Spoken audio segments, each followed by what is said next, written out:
আজকে মুসলিম ধর্ম দেখেন, যে যতই বড় হোক, যে যতই অর্থবান হোক, তারা কিন্তু মাদ্রাসায় পাঠায়, তারা কোরআন শরীফ পড়ায় তার ঘরের ছেলে মেয়েটাকে। কিন্তু আমরা গীতা পড়াই না, আমরা শাস্ত্র পড়াই না।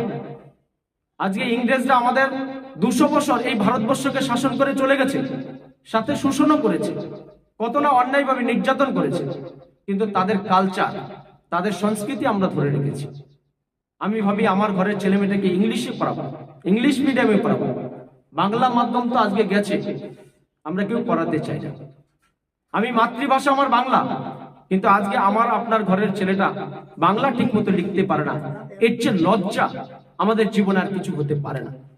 তাই আপনি যদি আপনার সন্তানটাকে, আপনার ঘরের ছোট্ট বালকগুলোকে, ছেলে মেয়েগুলোকে ছোটবেলা থেকে এই ভগবান শ্রীকৃষ্ণের মুখনিসৃত বাণী, গীতার জ্ঞান আপনি একটু তার ব্রেনে প্রবেশ করাতে পারেন, তবে দেখবেন ধর্মের প্রতি তার কি হবে, শ্রদ্ধা আসবে।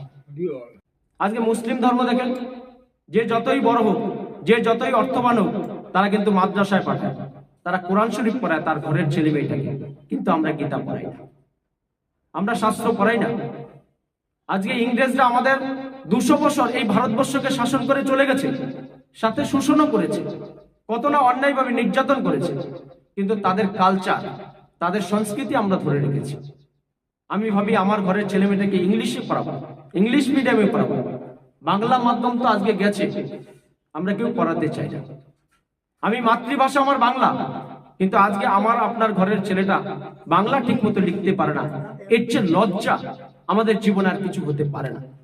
তাই আপনি যদি আপনার সন্তানটাকে, আপনার ঘরের ছোট্ট বালকগুলোকে, ছেলে মেয়েগুলোকে ছোটবেলা থেকে এই ভগবান শ্রীকৃষ্ণের মুখনিসৃত বাণী, গীতার জ্ঞান আপনি একটু তার ব্রেনে প্রবেশ করাতে পারেন, তবে দেখবেন ধর্মের প্রতি তার কি হবে, শ্রদ্ধা আসবে।